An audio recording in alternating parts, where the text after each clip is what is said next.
claim unless he gives thanks for the blows of the Lord. Rabia again smiles and says, this must be still better. Still some ego is there. Malik, another Sufi saint, says, none is sincere in his claim unless he delights in the blows of his Lord.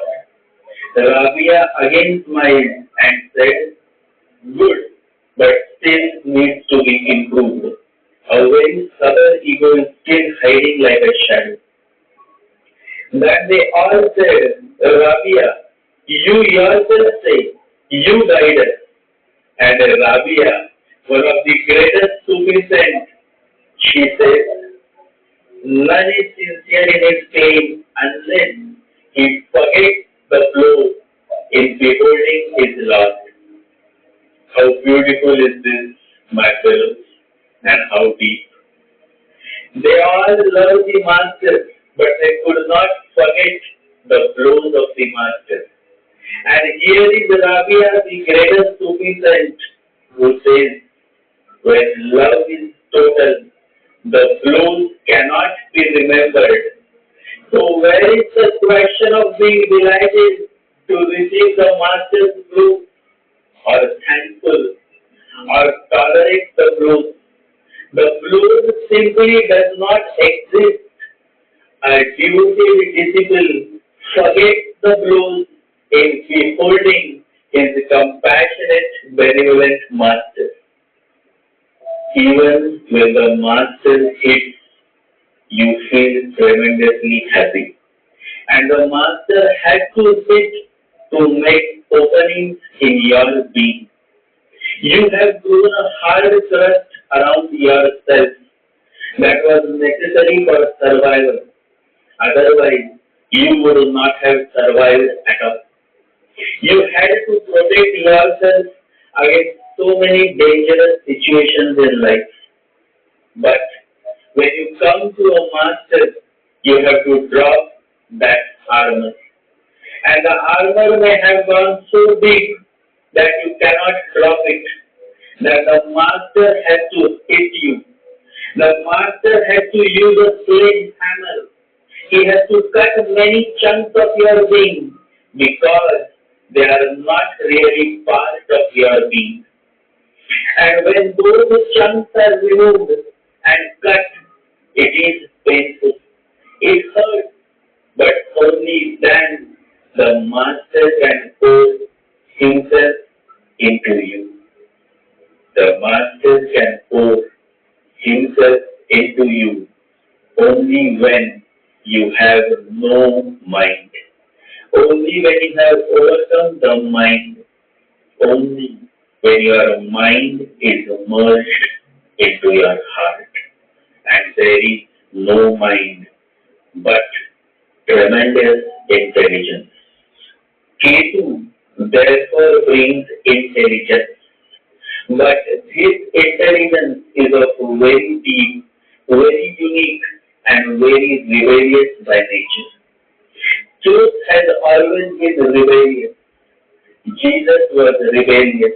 He goes to the pagan temple and asks the people to stop doing business on the name of this god idol. Muhammad, the prophet, was rebellious. He too went against the business of religion and the corruption that was happening on the name of God and idols. Buddha too was rebellious. He too went against the corruption that was happening on the name of religion. Intelligence is always rebellious by nature. The society cannot face the intelligent. The society always is afraid of an intelligent man or an intelligent woman. Society is always afraid of Ketu because Ketu brings intelligence and intelligence can unmask the fake and bring forth the truth. Intelligence is dangerous. Intelligence means you will start thinking on your own. You will start looking around on your own. You will not believe in the scriptures. You will believe only in your own experience. Intelligence is of the heart consciousness, also addressed as God consciousness in the West or Krishna consciousness in the East. Never confuse intelligence with intellectualism. Intellectualism is of the head, that is Mercury. Intelligence is of the consciousness, that is the Sun. And the way towards consciousness is paved by Ketu. And therefore it is in the sign of Leo where Ketu presides like an emperor by taking the lordship of the nakshatra Magha. How beautiful is all this, my friends, and how beautiful it can be. There is no limit, there never was. And so Leo, the sign of consciousness, the sign of Sun, has its first nakshatra as a Magha, ruled by Sri Ketu. And therefore Sun fills home in the nakshatra of Magha.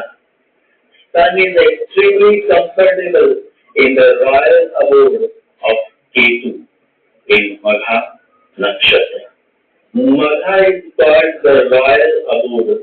Royalty is closely associated with Ketu, but the royalty, the king, the Rajayog that Ketu brings is something beyond this material world.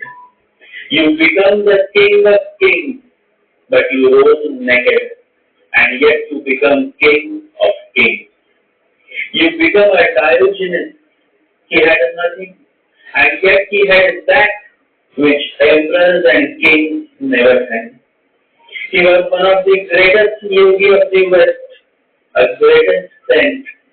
Now tell me, when you say, I am king, there should be absolute freedom.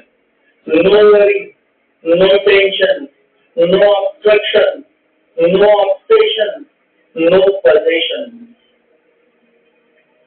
Such a freedom neither Alexander the Great had, and not any emperor who have been through this human world ever had such a freedom.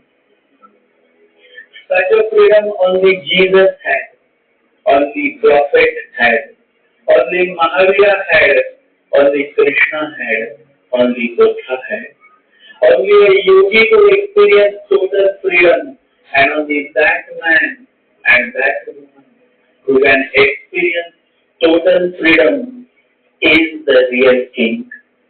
Ketu enables you to reach the state of total freedom.